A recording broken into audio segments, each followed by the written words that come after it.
चलिए सभी सावधान हो जाए। ओम नमः सिद्धेभ्यो नमः सिद्धेभ्यो।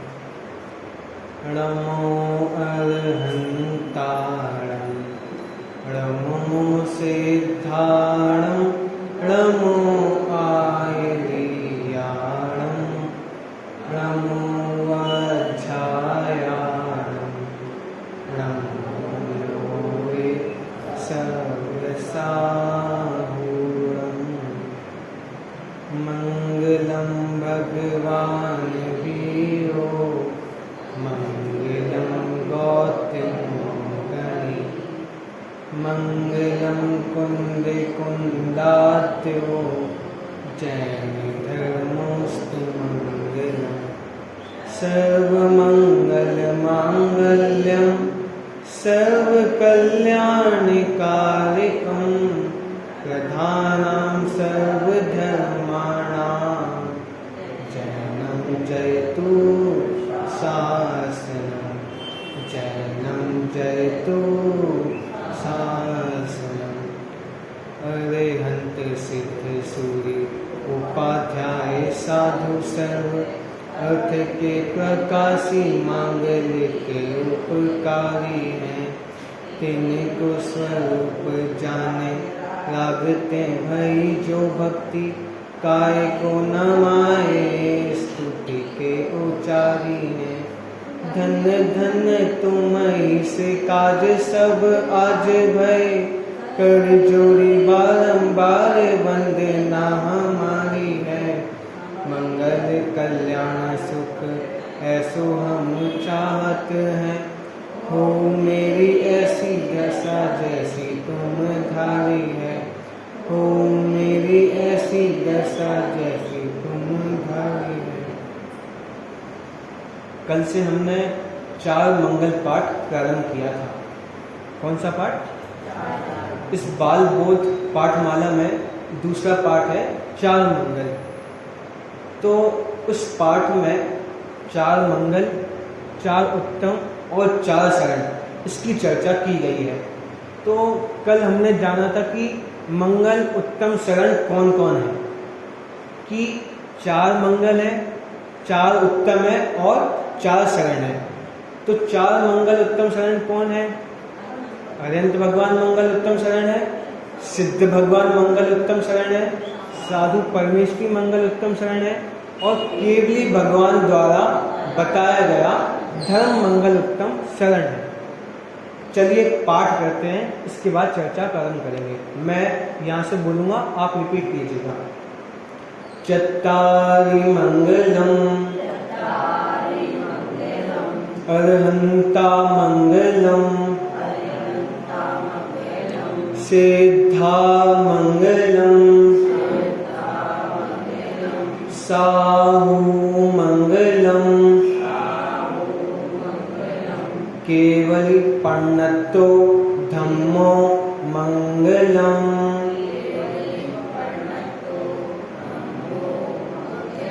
केवल पन्नतो धम्मो मंगलम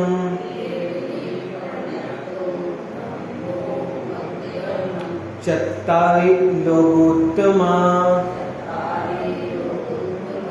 अर्हन्ता लोकोत्तमा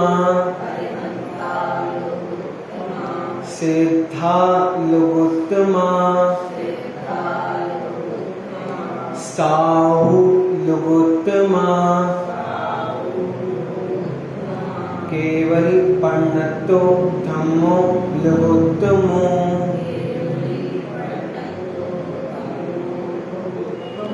केवल पन्नतो धम्मो लोकोत्तमो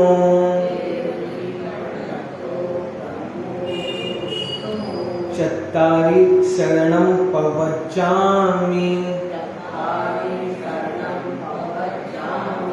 अर्हन्ते शरणं प्रवक्ष्यामि सिद्धे शरणं प्रवक्ष्यामि साहु शरणं प्रवक्ष्यामि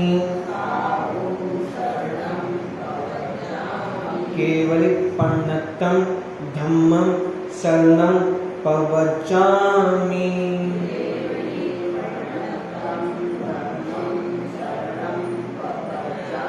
केवली प्रणतं धम्मं शरणं प्रव्रजामि।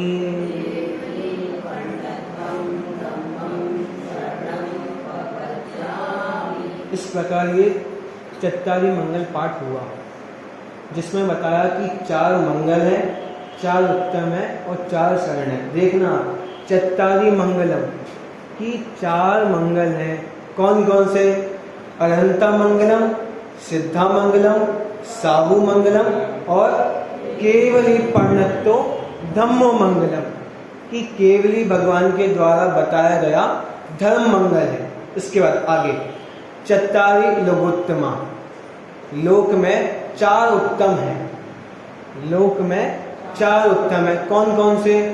अरहंता लोकोत्तमा कि अरहंत भगवान लोक में उत्तम है। सिद्धा लोकोत्तमा, सिद्ध भगवान लोक में उत्तम है। साहू लोकोत्तमा, साधु परमेष्टि लोक में उत्तम है। और केवली प्रणतो धम्मो लोकोत्तमा कि केवली भगवान द्वारा बताया गया धर्म लोक में उत्तम है। आगे चत्तारी शरणम प्रव्रजामि कि मैं 4 की शरण में जाता हूँ। मैं 4 की शरण में जाता हूँ। किस किस की? अरहंते शरणम प्रव्रजामि कि अरहंत भगवान की शरण में मैं जाता हूँ। आगे सिद्धे शरणम प्रव्रजामि कि सिद्ध भगवान की शरण में मैं जाता हूँ। आगे साहू शरणम प्रव्रजामि कि साधु परमेष्टि की शरण में मैं जाता हूँ। आगे केवली प्रणतम धम्मम शरणम प्रव्रजामि कि केवली भगवान द्वारा बताया गया धर्म की शरण में मैं जाता हूँ। इस प्रकार ये चत्तारी मंगल पाठ हुआ। अब इस पर थोड़ी सी हमें चर्चा करनी है आज। अब एक बात आप यहाँ पे देखना, हमने पहले 5 परमेष्टि के नाम जाने थे। हमने पहले पाठ में रमोकार महामंत्र में 5 परमेष्टि के नाम जाने थे। कौन कौन से? अरहंत परमेष्टि, सिद्ध परमेष्टि, आचार्य परमेष्टि, उपाध्याय परमेष्टि और साधु परमेष्टि। तो क्या ये 5 परमेष्टि मंगल है या ये 4 मंगल है?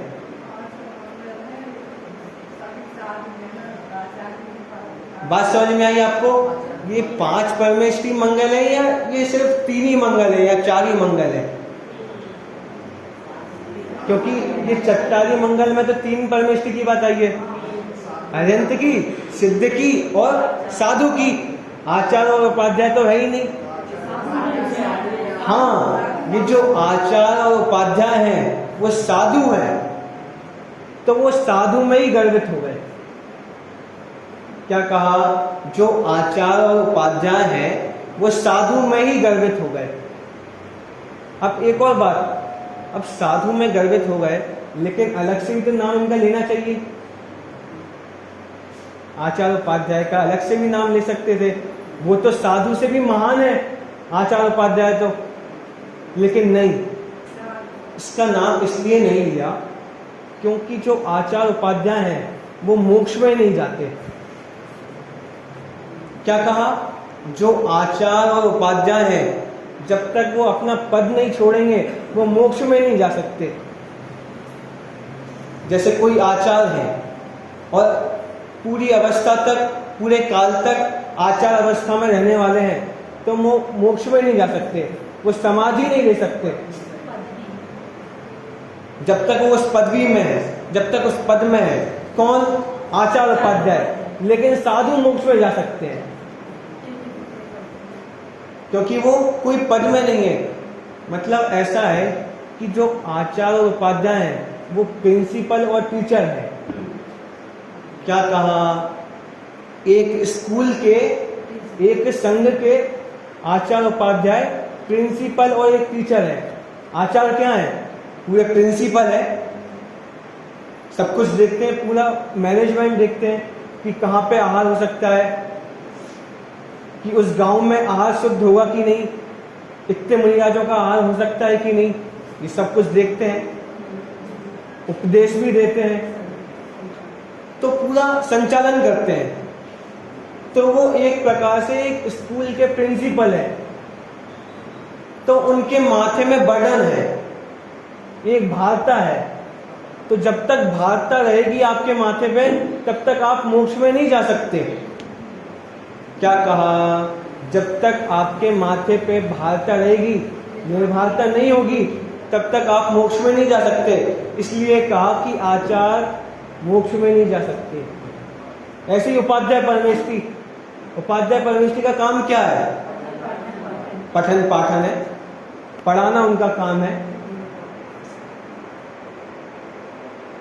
जैसे एक स्कूल में कोई टीचर है, तो वो अपना स्वयं का आराम से इतना फ्रीडम होके नहीं पढ़ सकता। जैसे एक बच्चा है, तो बच्चा कुछ भी पढ़ सकता है, उसको जो बच्चे को पढ़ना है, लेकिन टीचर कुछ भी नहीं पढ़ सकता। टीचर वही पढ़ सकता है जो उसको पढ़ाना है, उसके अलावा और कुछ भी नहीं पढ़ सकता टीचर। तो उपाध्याय परमेष्ठी के माथे पे भी क्या है? एक भारता है, बर्डन है। लेकिन साधुओं के माथे पे कोई बर्डन नहीं है, कोई भारता नहीं है उनके माथे पे। क्यों? क्योंकि उनके पास ऐसे काम नहीं है, कोई जिम्मेदारी नहीं है। इसलिए यहाँ पे 4 मंगल में, 4 उत्तम में, 4 शरण में किसको नमस्कार किया? साधुओं को किया। हाँ, कि उसमें साधु में आचार्य उपाध्याय गर्वित होते हैं, उनसे महान, साधु से महान आचार्य उपाध्याय है। लेकिन आचार्य उपाध्याय को इसलिए नमस्कार नहीं किया क्योंकि वो मोक्ष में नहीं जा सकते, क्योंकि वो मोक्ष में नहीं जा सकते। उनके माथे पे भारता है, निर्भारता नहीं है। बात समझ में आई आपको? इसलिए यहाँ पे 4 मंगल पाठ में सिर्फ 4 ही मंगल लिए। कौन कौन से? अनंत भगवान, सिद्ध भगवान और साधु परमेष्ठी। और उसके बाद कि जो केवली भगवान ने जो धर्म बताया है वो मंगल है। इसके सिवाय विश्व में कोई मंगल उत्तम शरण नहीं है। अगर इसके सिवाय कोई मंगल उत्तम शरण लगता है तो वो सब क्या है? मिथ्यात्व है हमारा, वो हमारा पाप है, वो हमारा मिथ्यात्व है कि इसके सिवाय, इन 4 के सिवाय कोई मंगल उत्तम शरण नहीं है। जैसे 5 परमेष्ठी होते हैं, 5 परमेष्ठी है कि नहीं? तो इनके सिवाय कोई मंगल उत्तम शरण नहीं है। इनके सिवाय कोई मंगल उत्तम शरण नहीं है। ये 5 परमेष्ठी हमारे पिता हैं, ये 5 परमेष्ठी हमारे गुरु हैं। हम पढ़ते हैं 12 भावना में, शुद्धात्म अरु पंच गुरु जग में शरणा दोए। क्या कहा? कि व्यवहार से 5 परमेष्ठी गुरु हैं और निश्चय से शुद्धात्मा। कि जब हम 5 परमेष्ठी की शरण में जाएंगे, जब हम 5 परमेष्ठी के पास जाएंगे, तो वो क्या बताएंगे कि हमारी शरण में मत आओ, अपनी शरण में जाओ। तो वो यही कहेंगे कि अपनी आत्मा की शरण में जाओ। तो वो निश्चय से अपनी आत्मा शरण है और व्यवहार से क्या है? 5 परमेष्ठी। तो इसलिए कहा कि शुद्धात्म अरु पंच गुरु जग में शरणा दो, कि सिर्फ ये 5 परमेष्ठी ही शरण है। और निश्चय से कौन है? आत्मा, शुद्धात्मा, वही शरण है। अब एक और बात कि ये गुरु की बात उठ गई, तो 5 परमेष्ठी में से कितने गुरु हैं और कितने देव हैं? कोई बता सकता है? अनंत और सिद्ध देव है। पक्का पक्का पक्का? अनंत और सिद्ध देव है। और आचार्य उपाध्याय साधु कौन है? गुरु है। पक्का हो गया? इतना सबको पहले से पक्का है। हाँ, विशेष बात कि अनंत भी गुरु है, परम गुरु है अनंत भगवान। कौन है? परम गुरु। हम 16 करण भावना की पूजा में पढ़ते हैं, जय जय नाथ परम गुरु हो। कि अनंत भगवान कौन है?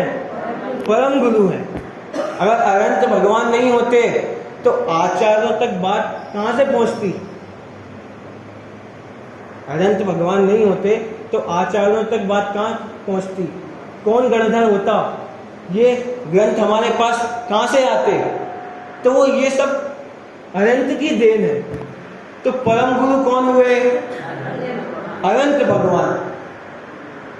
तो ऐसे 4 गुरु हो गए, कौन कौन से, अनंत, सिद्ध नहीं, आचार्य, उपाध्याय और साधु। और थोड़ी देर पहले हमने जाना कि सिद्ध भी गुरु है, कि शुद्धात्म अरु पंच गुरु जग में शरणा दोय, कि 5 परमेष्टि भी गुरु है, 5 परमेष्टि भी गुरु है। तो ऐसे 5 भी गुरु हैं, 3 भी गुरु हैं और 4 भी गुरु हैं।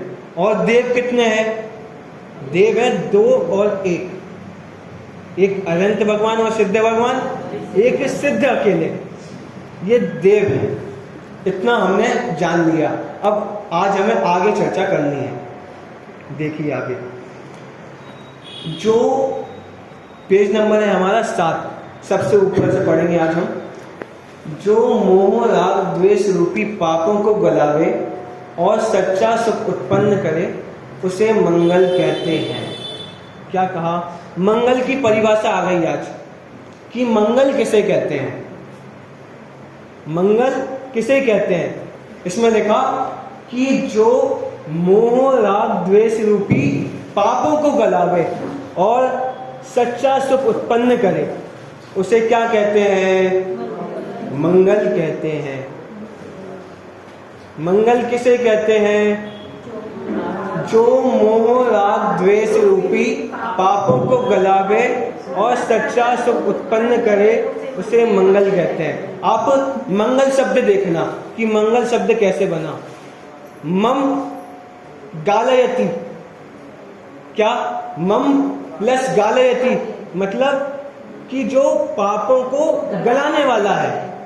क्या कहा कि जो पापों को गलाने वाला है। मम प्लस गालयति इति मंगलम, ऐसे ही जो पापों को गलाने वाला है। मम मतलब पाप और गलायति मतलब गलाने वाला है, कि जो पापों को गलाने वाला है। और एक और शब्द इसका बनता है कि मंग लायति, मंग प्लस लायति मतलब जो सुख को लाने वाला है, जो सुख को लाने वाला है उसे मंगल कहते हैं। क्या कहा, मंगल किसे कहते हैं, जो पापों को गलाने वाला है और सुख को लाने वाला है उसे मंगल कहते हैं। आपने अपने विदिशा में प्रशिक्षण शिविर हुआ था, अगर आपने उसकी कक्षा अटेंड की हो तो जैसे एक परिभाषा को पढ़ाते हैं उसको ऐसे पढ़ाते हैं उसमें प्रशिक्षण में, जो मोह राग द्वेष रूपी पापों को गलावे और सच्चा सुख उत्पन्न करे उसे मंगल कहते हैं या नहीं, कहते हैं पक्का। अब ऐसे आगे, जो मोह राग द्वेष रूपी पापों को गलावे उसे मंगल कहते हैं या उत्तम कहते हैं, मंगल कहते हैं। और जो मोह राग द्वेष रूपी पापों को गलावे उसे क्या कहते हैं, उसे मंगल कहते हैं। और मंगल किसे कहते हैं, जो मोह राग द्वेष रूपी पापों को गलावे। मतलब एक ट्रिक है कि बच्चों को हमें कुछ याद करवाना है तो उसको ऐसे 4 परिभाषाओं से उसको याद करवा सकते हैं। पहले हाँ या ना वाली, फिर वो है या नहीं कि मंगल है या उत्तम है या पाप है या पुण्य है, ऐसी। अब वो क्या है कि जो मोह राग द्वेष रूपी पापों को गलावे और सच्चा सुख उत्पन्न करे वो क्या है, मंगल है। और फिर मंगल किसे कहते हैं, जो मोह राग द्वेष रूपी पापों को गलावे और सच्चा सुख उत्पन्न करे उसे मंगल कहते हैं। अब मंगल किसे कहते हैं, जो मोह राग द्वेष रूपी पापों को गलावे। कि ये जो 4 मंगल हैं कौन कौन से, अनंत, सिद्ध, साधु और केवली भगवान द्वारा बताया गया धर्म, ये मंगल है। मतलब क्या कि ये सुख देने वाला है, इसके सिवा कोई सुख देने वाला नहीं है, कि यही पापों को गलाने वाला है, और विश्व में पापों को गलाने वाला कोई नहीं है। तो ये कौन बता रहा है? अनंत भगवान बता रहा है। तो अनंत कौन हो गए? मंगल हो गए, क्योंकि वो सुख का मार्ग बताने वाले हैं, सुख में लगाने वाले हैं। जैसे एक चर्चा करते हैं हम कि हम मंदिर जाते हैं, डेली मंदिर जाते हैं हम लोग। अब कोई एक पूजा करता है, कोई 4 पूजा करता है, कोई 5 पूजा करता है, कोई 10 पूजा करता है। मैं कहता हूँ कि जो इतनी पूजा करता है और भगवान की नहीं सुनता, वो मूर्ख है। क्या कहा? कि जो भगवान के पास डेली जाता है, जो डेली मंदिर में जाता है, वो 2, 5, 10, 15, 20 इतनी पूजन करता है, वो मूर्ख है।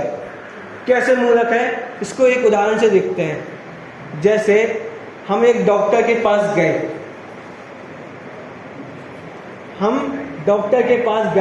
और हम 10 दिन से बीमार थे।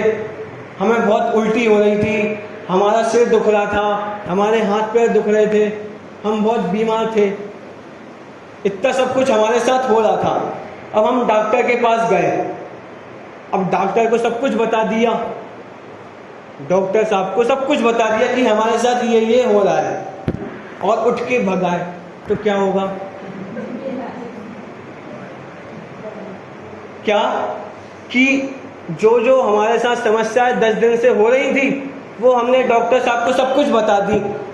अब क्या होगा? और हम उठ के चल दिए बता के, और उनकी नहीं सुनी। अब क्या होगा? कि अब ठीक ही नहीं हो पाएंगे।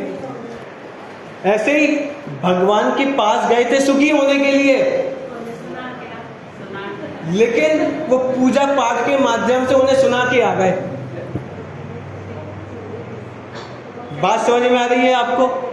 कि हम डेली मंदिर में जाएं और पूजा पाठ करके लौट आए, तो वो ऐसे ही काम है कि हम डॉक्टर के पास जाएं, अपनी सुना के आ जाएं, और डॉक्टर साहब की नहीं सुने। बात समझ में आई? अब ठीक है, हम डॉक्टर के पास भी चले गए और डॉक्टर साहब की सुन भी ली। मतलब ऐसा कि हम मंदिर में आ गए, हमने पूजा पाठ भी कर ली, मतलब हमने अपनी भी सुना दी भगवान को, और उसके बाद 1 घंटे स्वाध्याय में भी बैठ गए कि वो भगवान की भी सुन ली, लेकिन मानी नहीं।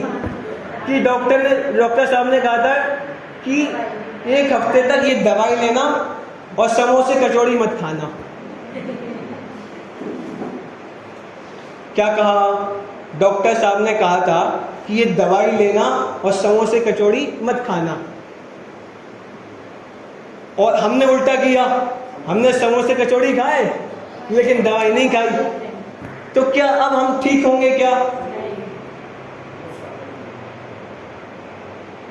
बात समझ में आ रही है? ऐसे ही हम स्वाध्याय में बैठे और भगवान ने बताया कि आप भगवान हो, मैं आत्मा हूं, भगवान ने ये हमें बताया, लेकिन अब हम नहीं माने तो क्या होगा? अब कभी ठीक होंगे क्या हम?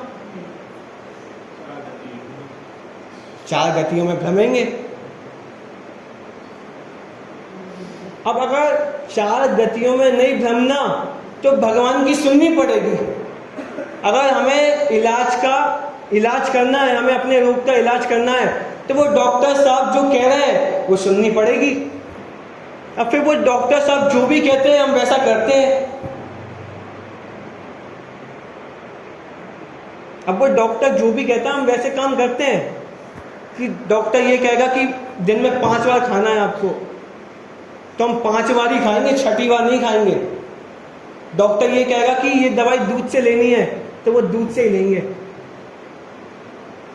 ऐसा होता है, पूरे काम वैसे ही होते हैं डॉक्टर के अनुसार। तो ऐसे ही जब हम भगवान की शरण में आए तो हमारे काम कैसे होने चाहिए कि जैसा भगवान कह रहे हैं, तो ऐसे आपका द्रव्यान योग भी पलेगा और चरणान योग भी पलेगा।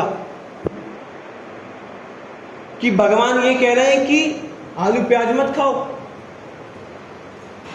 भगवान कह रहे हैं कि रात में भोजन मत करो, भगवान कह रहे हैं कि मंदिर जी में आओ, रोज स्वाध्याय करो, तो ये व्यवहार भी पड़ेगा। तो ये सब कौन बताने वाला है हमें? अनंत भगवान। इसलिए अनंत भगवान कौन हुए? मंगल हुए। क्यों? क्योंकि उनके माध्यम से सुख की प्राप्ति होती है। जैसे डॉक्टर सिर्फ हमें दवाई देता है, हमारे इलाज को ठीक नहीं करता, वैसे ही अनंत भगवान सिर्फ हमें मार्ग बताते हैं, हमें सुखी नहीं करते। अब वो जैसा वो बताएंगे हमें वैसा करना पड़ेगा, हमें वैसा मानना पड़ेगा, तो हम सुखी होंगे। जैसा वो डॉक्टर हमें बताएगा वैसे ही हमें काम करने पड़ेंगे, वैसे ही हमें दवाई लेनी पड़ेगी, तो हम सुखी होंगे। अब जैसे डॉक्टर ये कह रहा है कि ये दवाई आपको खाने के बाद लेनी है, अब आप खाने के पहले ले लो तो वो दवाई उस शरीर में लगेगी क्या? वो दवाई शरीर में लगेगी क्या? नहीं लगेगी। अब ऐसे ही भगवान कह रहे हैं कि अपने को आत्मा जानो, लेकिन हम ये स्वाध्याय में सुन भी लेते हैं, लेकिन तब भी अपने जो शरीर जानते हैं, तो अब हम सुखी होंगे क्या? तो मतलब भगवान ने तो पूरा अपना काम किया हमें मार्ग बता के, लेकिन हमने अपना काम नहीं किया। हमारा काम क्या था कि जैसा भगवान कह रहे हैं हम वैसा माने, वैसा श्रद्धान करें, वो हमारा काम था। अब लेकिन नहीं मानेंगे तो क्या होगा? हम ही दुखी होंगे। तो इसलिए कहा कि अनंत भगवान कैसे हैं? मंगल है। अब यहां पे परिभाषा में लिखा कि जो मोह राग द्वेष रूपी पापों को गलावे। मतलब क्या? कि एक मोहिनी नाम का कर्म होता है। क्या? मोहिनी नाम का कर्म होता है, उसके दो भेद हैं। मोहिनी नाम का कर्म होता है, उसके दो भेद हैं। कौन कौन से? एक दर्शन मोहिनी और एक चारित्र मोहिनी। क्या कहा? मोहिनी कर्म है, उसके दो भेद हैं, एक दर्शन मोहिनी और एक चारित्र मोहिनी। तो इसमें लिखा मोह राग द्वेष। मोह मतलब तो हो गया दर्शन मोहिनी, और राग द्वेष मतलब हो गया चारित्र मोहिनी। तो दर्शन मोहिनी मतलब क्या है? हमारा मिथ्यात्व। दर्शन मोहिनी मतलब क्या? हमारा मिथ्यात्व, कि जो हम उल्टा मानते हैं, जो हमारी उल्टी श्रद्धा है, जो हमारी विपरीत श्रद्धा है, वो क्या हो गई? मोहिनी, मिथ्यात्व, दर्शन मोह। और ये राग द्वेष क्या हो गया? कि जो हमारी उल्टी श्रद्धा से जो हमें दुख हुआ, जो राग द्वेष होते हैं, वो हो गए राग द्वेष, वो हो गए चारित्र मोहिनी। क्या कहा? कि मोहिनी कर्म के दो भेद हैं, पहला दर्शन मोहिनी और दूसरा चारित्र मोहिनी। कि जो हमारी उल्टी श्रद्धा है वो क्या है? दर्शन मोहिनी। और जो दर्शन मोहिनी, जो मतलब जो उल्टी श्रद्धा है, और उल्टी श्रद्धा से जो हमें दुख होता है, वो होगा राग द्वेष। मतलब राग द्वेष से दुख होता है, और वो दुख का कारण भी क्या है? उल्टी श्रद्धा।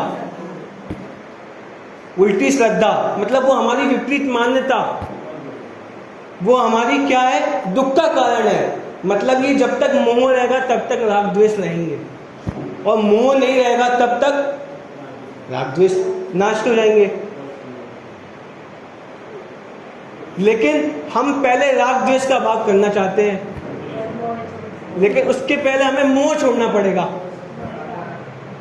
अगर हमें सुखी होना है तो क्या करना पड़ेगा? हमें अपना मोह छोड़ना पड़ेगा।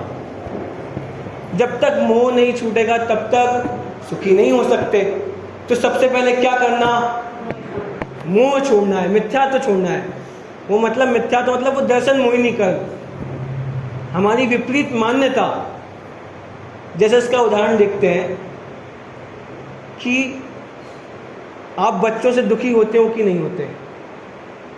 मैं आपसे ऐसे पूछ रहा हूं, आप बच्चों से दुखी होते हो कि नहीं होते? आप बताओ, आप होते हो कि नहीं होते? अब आप सब कहोगे होते हैं। पक्का होते हो? कि अब बच्चा फेल हो जाए एग्जाम में तो आप दुखी होगे कि नहीं होगे? होगे, आप कहोगे होगे। लेकिन वो बच्चा आपका नहीं था, पड़ोसी का था।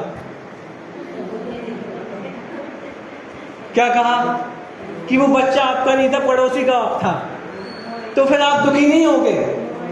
तो फिर आपको बहुत सुख होगा कि उनका लड़का तो फेल हो गया और हमारे लड़के ने टॉप किया है। तो मतलब जहां पे अपनापन होता है वहां पे दुख होता है, मतलब जहां पे मोह होता है। अब वही हमारा बच्चा होता तो मतलब बच्चा मानने से दुख नहीं होता, अपना बच्चा मानने से दुख होता है। बात समझ में आई आपको कि जहां जहां अपना लगेगा वहां वहां दुख होगा। क्या कहा? जहां जहां अपना लगेगा वहां वहां दुख होगा, और जहां अपना नहीं लगेगा वहां पे दुख नहीं होगा। अब ये माइक मेरा नहीं है तो ये गिर जाए, ये टूट जाए तो मुझे दुख होगा क्या? नहीं होगा। अब ये मेरा मोबाइल है, अब ये गिर जाए और ये टूट जाए तो मुझे दुख होगा क्या? तो मतलब इसका मतलब क्या कि जहां पे अपनत्व होगा वहां पे दुख होगा, और जहां पे अपनापन नहीं होगा वहां पे दुख नहीं होगा। बात समझ में आई कि अब अनादिकाल से हमने क्या किया कि जहां पे हमारा अपनापन था हमने वहां पे अपनापन नहीं माना, और जहां पे हमारा अपनापन नहीं था वहां पे अपनापन किया। कि अनादिकाल से ये शरीर हमारा नहीं था, कि अनंत शरीर हमने धारण किए, लेकिन वो अनंत शरीर में ये मेरा है, ये मेरा है, ये मेरा है ऐसा माना तो हम दुखी हुए। और अगर शरीर को अपना नहीं मानते तो दुखी नहीं होते।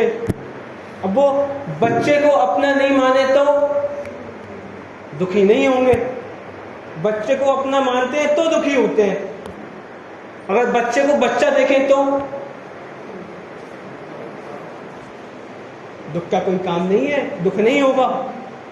लेकिन हम बच्चे को बच्चा नहीं देख पाते तो बच्चे में अपनत्व करते हैं, इसलिए दुखी होते हैं। तो अगर हमें सुखी होना है, दुखी नहीं होना, तो अपनापन करना छोड़ना पड़ेगा। पहली शर्त है। भले ही आपके पास कितनी सामग्री हो, वो कर्माधीन है। ये बच्चे, बहू, बेटी मिलना, ये पैसा मिलना, ये कर्म के अधीन है। अगर आप उस कर्माधीन अवस्था में अपनापन करोगे तो दुखी होगे, और उस कर्माधीन अवस्था में अपनापन नहीं करोगे तो सुखी होगे। बात समझ में आई?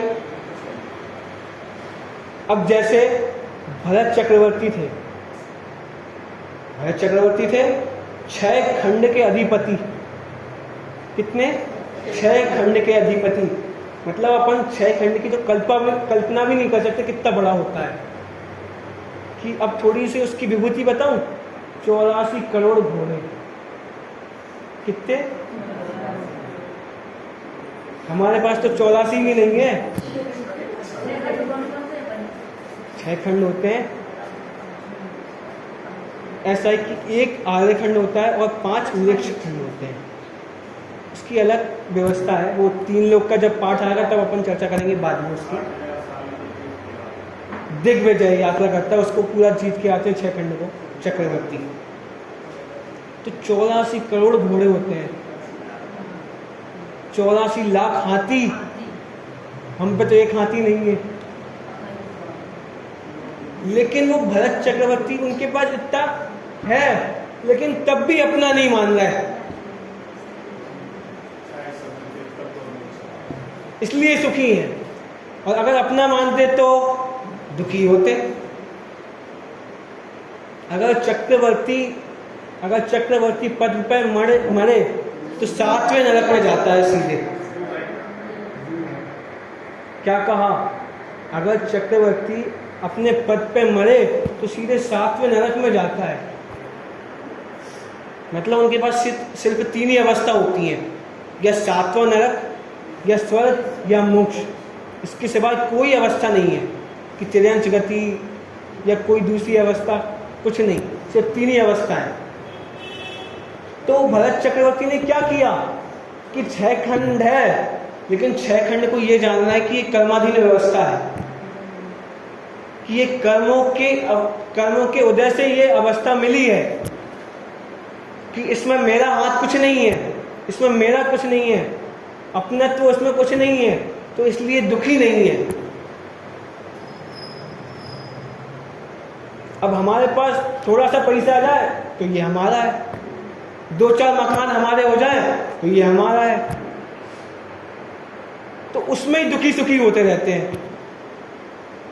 मतलब जहां जहां अपनापन होगा वहां पे दुख होगा। क्यों?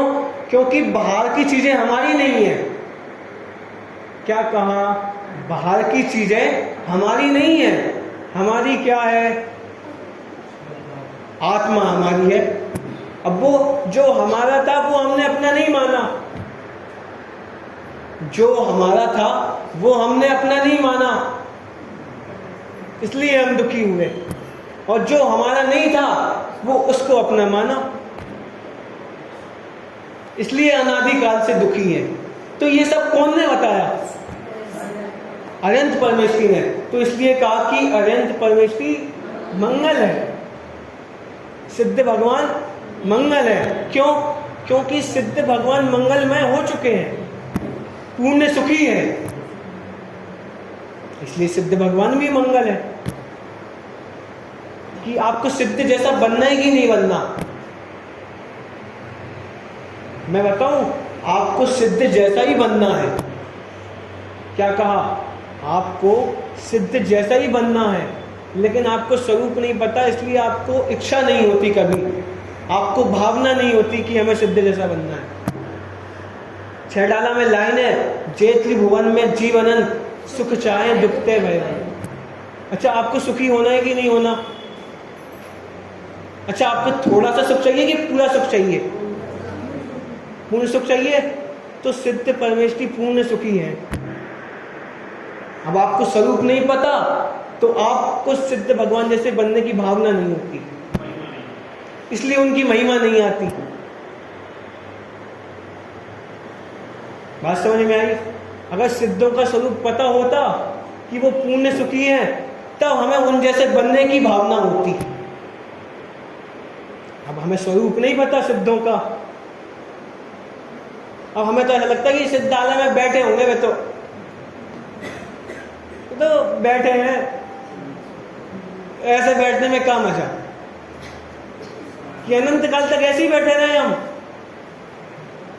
अब वो कल्पना नहीं है ना कि वो अतिंद्रिय सुख क्या होता है,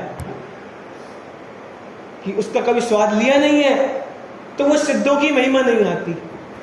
कि जो एक बार अतिंद्रिय सुख का पान कर लेगा, उसको वास्तव में सिद्धों की महिमा आएगी कि सिद्ध कैसे सुख को भोग रहे हैं, सिद्ध कैसे सिद्धालय में सुखी है।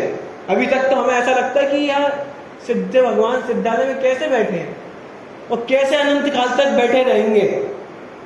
सिद्ध भगवान बोर नहीं होते होंगे क्या कि ऐसे ही बैठे हैं सिद्ध भगवान और अनंत काल तक ऐसे ही बैठे रहेंगे?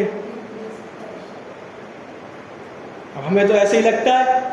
अब क्यों ऐसा लगता है? क्योंकि हमें सिद्धों की महिमा नहीं पता, सिद्धों का स्वरूप नहीं पता, हमें सुख की खबर नहीं है, क्योंकि हमने सुख को बाहर में खोजा है। क्या कहा? हमने सुख को बाहर में खोजा है और सिद्धों ने सुख को पहले ही अंतर में खोज लिया, इसलिए वो आज सिद्धालय में बैठे हैं। जो सुख को अंतर में खोजता है वो सिद्धालय में बैठता है और फिर वो अनंत काल तक सिद्धालय में बैठता है। अगर सिद्धालय में जाना है तो सुख कहां पे देखना पड़ेगा? मेरा सुख मुझ में है, मेरा सुख बाहर नहीं है, ऐसा एक निर्णय करना पड़ेगा। मतलब आप खुद ही विचार करो कि जैसे आपको 30, 40, 50, 60, 70 साल जितने भी हो गए हो और आपने कितने काम किए, तो क्या आप उस चीज से सुखी हुए? थोड़ा सा आप एक मन में विचार करो, आपने कितने ही पैसा कमा लिया, कितने ही भोग भोग लिए, तो क्या आप कभी उससे सुखी हुए? नहीं हुए। आपने कितने ही पकवान खा लिए, तो क्या आप कभी सुखी हुए? आप तो कहोगे कि हमें तो पकवान से आनंद आता है, लेकिन मैं अभी सिद्ध कर सकता हूं कि आपको पकवान से आनंद नहीं आता। सिद्ध करके बताऊं? जैसे हमारे घर में शादी है, क्या हमारे घर में कल शादी है, अब एक दिन पहले से मिठाइयाँ बनने लगती हैं, वो तो एक दिन पहले से मिठाइयाँ बनने लगेंगी। अब आज रात में ही हमारी फैमिली में या परिवार में किसी की डेथ हो गई, क्या कल हमारे घर में शादी थी और आज रात में ही हमारे घर में किसी की डेथ हो गई। अब इतने सारे पकवान बन गए। अब एक बात बताओ, हो सकता है कि आप दूसरे दिन वो खा भी लो, तो वो पकवान का स्वाद आएगा क्या? आप बताओ, उस पकवान का स्वाद आएगा कि नहीं आएगा? क्यों नहीं आएगा? क्योंकि वो पकवान में सुख नहीं है ना। अगर पकवान में सुख होता तो पकवान से सुख हमेशा आता। अच्छा, आप एक बात बताओ, आप कितनी कचौड़ी खा सकते हो? 2 की 3 की 6? तीसरे के बाद अगर चौथी कोई खिलाए तो खा नहीं सकते, क्योंकि हो गया, अब हमारा हो गया। और कोई ने चौथी रख दी थाली में और जबरदस्ती खानी पड़ रही है तो वो दुख लगता है। बात समझ में आई? और कचौड़ी खा रहे हैं और कचौड़ी मुंह में ही पड़ी है और इतने में सुन लिया कि हमारी पत्नी क्या मृत्यु हो गई, तो अब वो कचौड़ी का स्वाद आएगा कि नहीं आएगा? हम मुंह में वो कचौड़ी रखे हैं, उतने में सुनने में आया कि व्यापार में लॉस हो गया, अब वो कचौड़ी का स्वाद आएगा कि नहीं आएगा?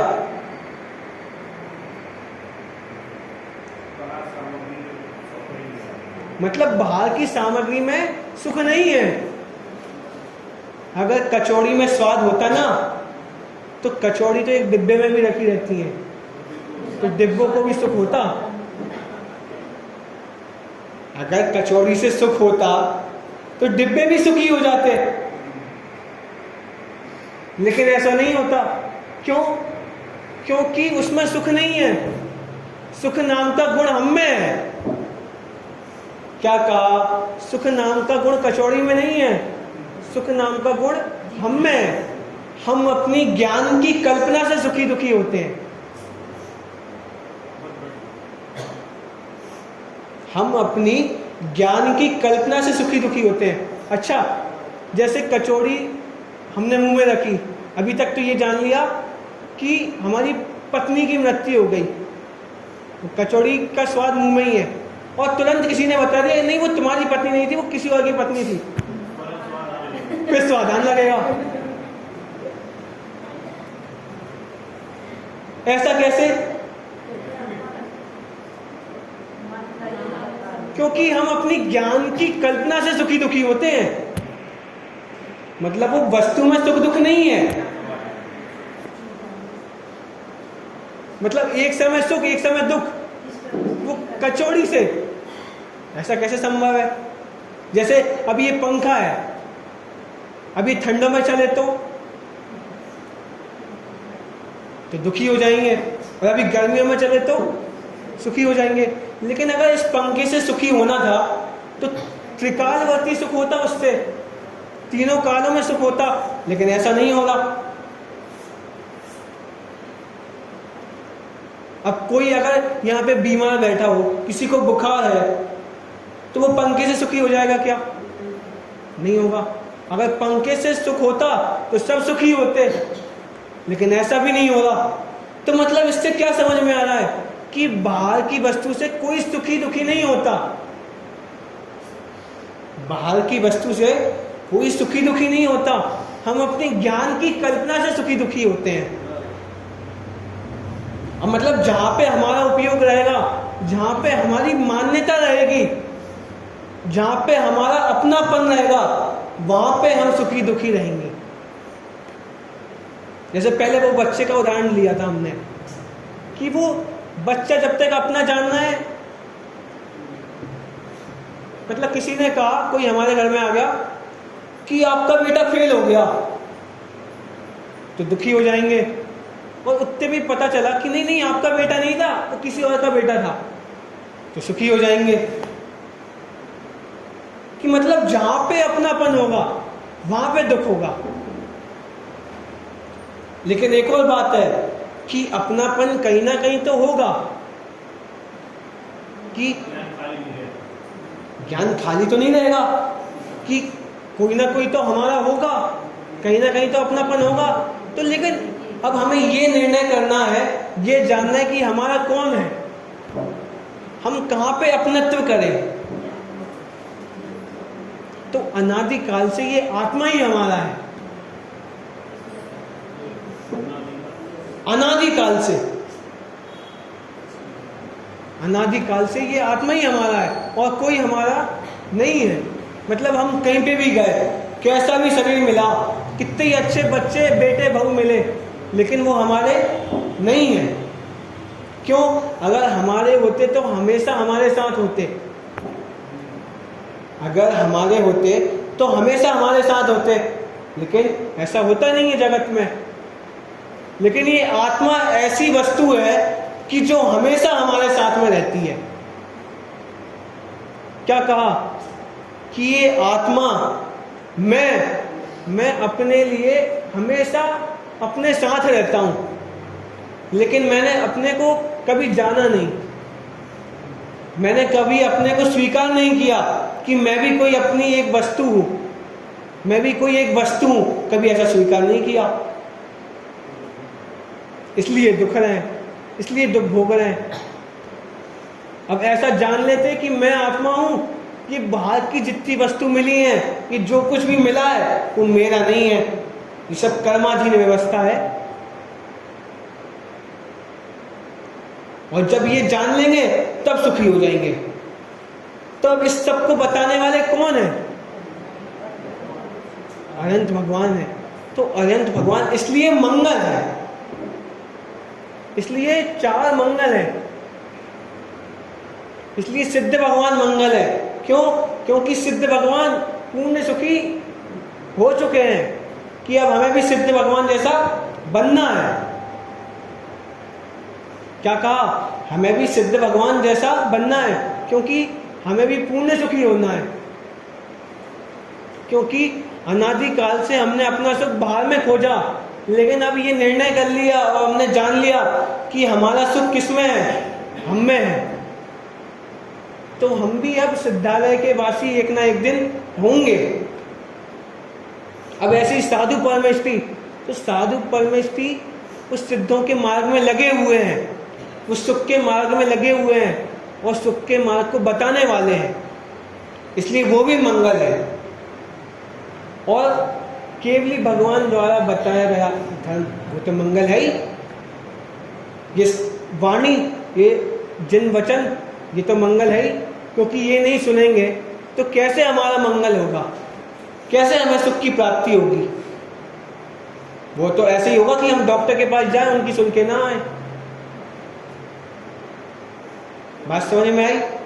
तो इसलिए कहा कि केवली भगवान के द्वारा बताया गया धर्म भी मंगल है। इसलिए कहा कि चार मंगल है।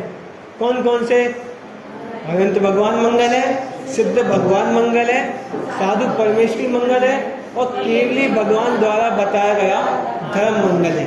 इस प्रकार आज हमने मंगल की चर्चा करी। उत्तम और शरण की चर्चा हम कल करें।